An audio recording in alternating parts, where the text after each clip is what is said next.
Let's call racism what it really is, shall we? It's contempt with an address.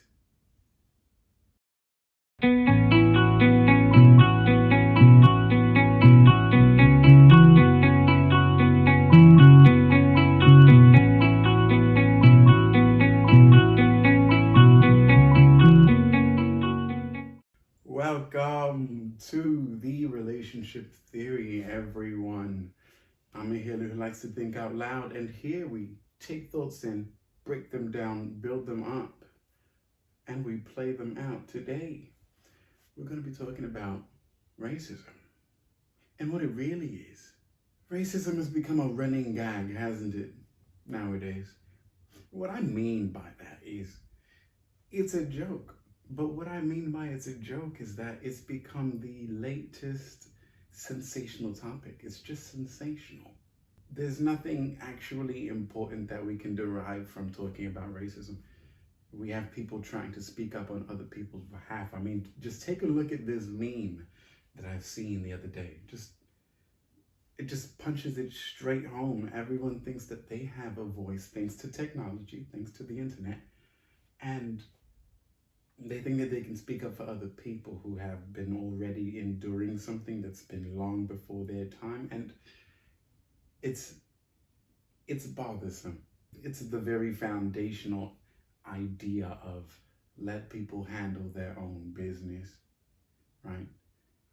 It gets really muddy and it crosses over into other territory, like, I don't know, pride, like justice, but it's improperly used, and it's also just inappropriate. It's also appropriation. No, don't. It's sticking your nose in other people's cultures.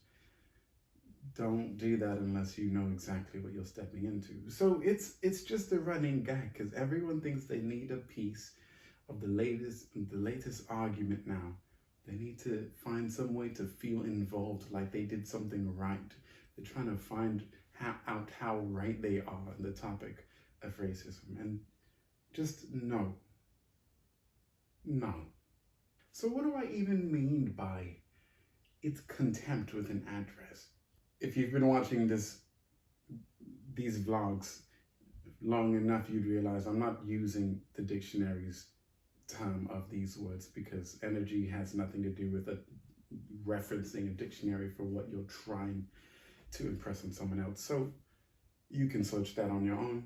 But when I say contempt, it's testing someone by putting themselves against themselves.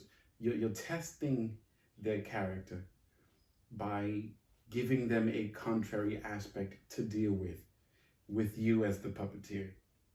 That's what contempt is. You're playing with the strings as if the person that you have contempt for has no idea that you're pulling the strings, manipulating their every move just so that they can become whoever you think they are, or whatever you think you're not, because it has something to do with you, doesn't it? But that's what I mean by contempt. You have someone who's telling you that you're not who you think you are. You have someone that's telling you that you're not enough. And I know that you're not enough because you're not doing these things that I believe, from what I've seen, that could be very minimal to about a day of observation, 2 years. But once you believe something about someone, you're kind of locked in until you share that with the person. And if you have contempt for someone, that's the last thing you're going to do. So we know where that's going.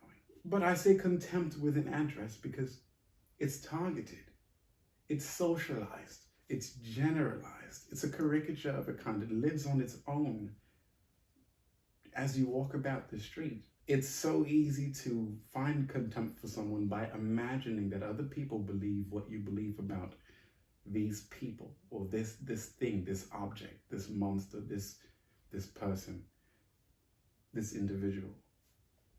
It's stereotypical.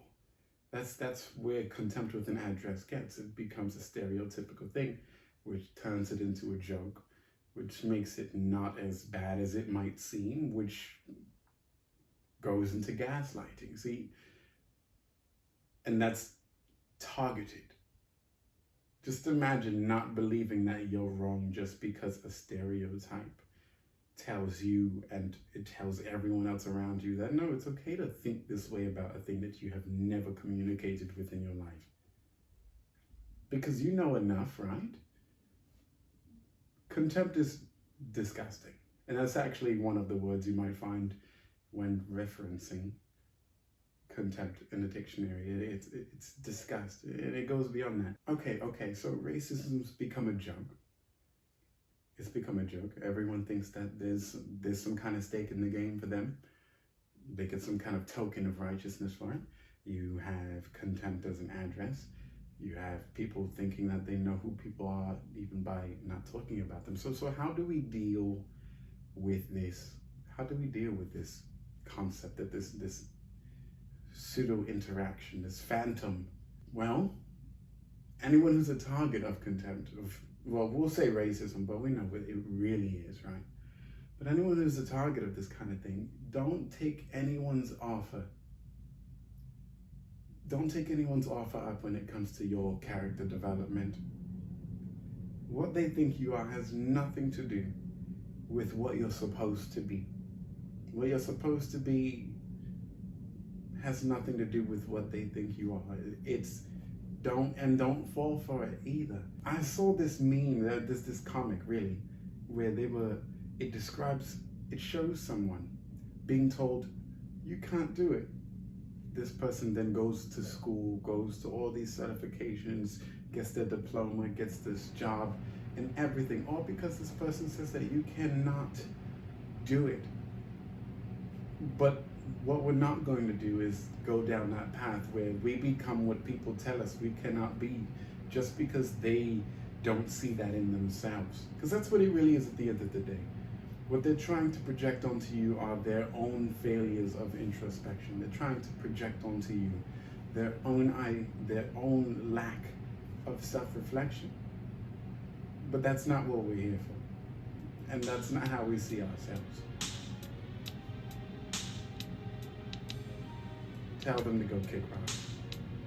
But the best way to do that one is to completely ignore their challenges and to continue on as you are. This is the relationship theory. I'm a healer who likes to think out loud. Enjoy your day.